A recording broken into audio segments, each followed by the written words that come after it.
प्रश्न, एक एपी में 50 पद है जिसका तीसरा पद 12 है और अंतिम पद 106 है। इसका 29वां पद ज्ञात कीजिए। इस प्रश्न में हमें एक एपी दी है जिसमें 50 पद है और जिसका तीसरा पद 12 और अंतिम पद 106 है। तब हमें इसका 29वां पद ज्ञात करना है। इस प्रश्न को हल करने के लिए हम लिखेंगे हल दिया है और उसके बाद में प्रश्न में जो दिया है उसको लिखकर हम सोल्व करेंगे। प्रश्न में पहली चीज क्या दी है, तीसरा पद 12 है। तीसरा पद को 3वां पद भी हम लिख सकते हैं, तो हम यहाँ लिखेंगे 3वां पद A3 बराबर 12। हम एक सूत्र जानते हैं कि nवां पद हो तो क्या होता है, a प्लस n माइनस 1 गुणित d होता है। nवां पद हो तो n माइनस 1 होता है, तो 3वां पद रहेगा तो 3 माइनस 1 होगा। तो ये हो जाएगा a प्लस 3 माइनस 1 गुणित d बराबर 12। ठीक है, अब हम ये वाला a यहाँ पर लिख देंगे। ठीक, और ये प्लस 3 माइनस 1 कितना हो जाएगा, 2 गुणित d, तो 2d हो जाएगा और ये बराबर 12। ठीक है, इसको हम समीकरण नंबर 1 नाम दे देंगे। और प्रश्न में हमें एक और चीज दी है कि इसका अंतिम पद 106 है। ठीक है, अंतिम पद 106 है। इस एपी में कुल 50 पद है, मतलब जो अंतिम पद होगा, आखिरी वाला पद होगा, वो 50वां पद होगा। ठीक है, तो हम यहाँ पर लिखेंगे 50वां पद a 50 बराबर 106। nवां पद हो तो n माइनस 1 होता है, 50वां पद है तो 50 माइनस 1 होगा। ठीक है, तो हम यहाँ लिख लेंगे सूत्र से a प्लस 50 माइनस 1 गुणित d बराबर 106। ठीक, ये a हम यहाँ पर लिखेंगे, प्लस 50 में से 1 घटाओ तो कितना हो जाएगा, 49 गुणित d और बराबर 106। ठीक है, अब ये आगे सोल्व नहीं होगा तो इसको भी हम समीकरण नंबर 2 नाम दे देंगे। यहाँ पर हमने प्रश्न की सहायता से 2 समीकरण बना लिए हैं। अब इन दोनों समीकरणों को हमें विलोपन विधि से हल करना है।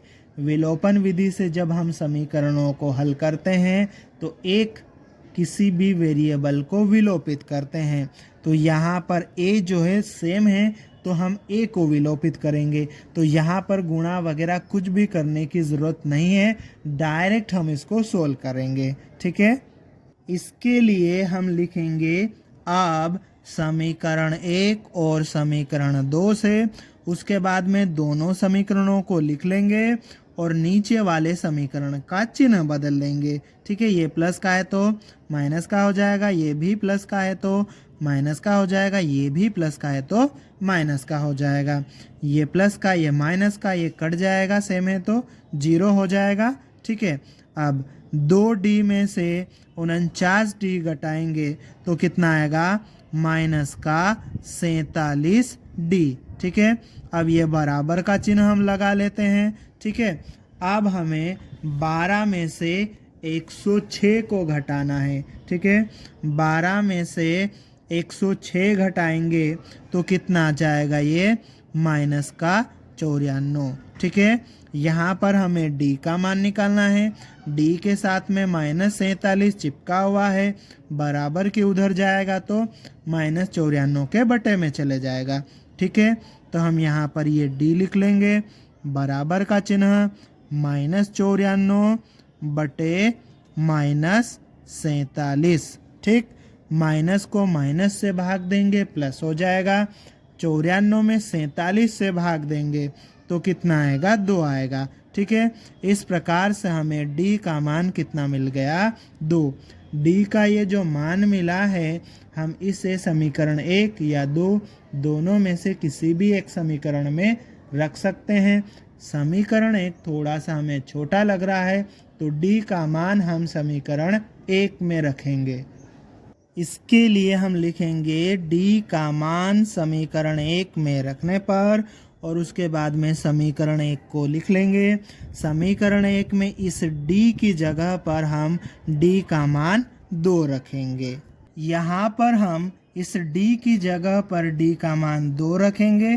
ठीक है, तो ये आ जाएगा a प्लस 2 गुणित d का मान कितना है 2 हमने रख दिया, ये बराबर का चिन्ह और 12। ठीक है, a प्लस 2 गुणित 2 कितना हो जाएगा 4 और ये बराबर का चिन्ह और 12।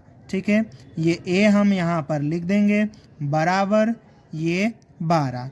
ये 4 बराबर के इधर प्लस का है, बराबर के उधर हम भेजेंगे तो माइनस का 4 हो जाएगा।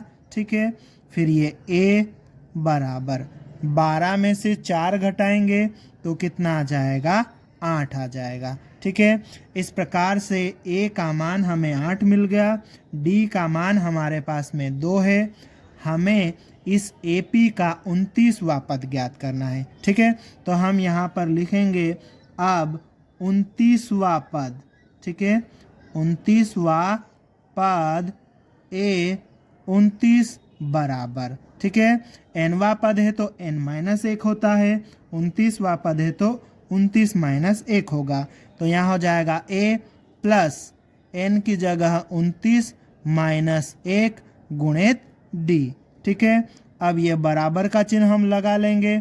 a का मान कितना है 8 प्लस 29 - 1 कितना हो जाएगा 28 गुणित d का मान कितना है 2। अब हम इसको आगे और सोल्व कर लेंगे। ये बराबर का चिन्ह लगाएंगे, ये 8 प्लस 28 गुणित 2 कितना हो जाएगा 56। ठीक है, अब ये जो 56 है इसमें 8 जोड़ेंगे तो कितना हो जाएगा, ये हो जाएगा 64। इस प्रकार से हमें इस AP का 29वां पद 64 मिल गया। ठीक है, अतः दी गई AP का 29वां पद 64 होगा और यही हमारा उत्तर है।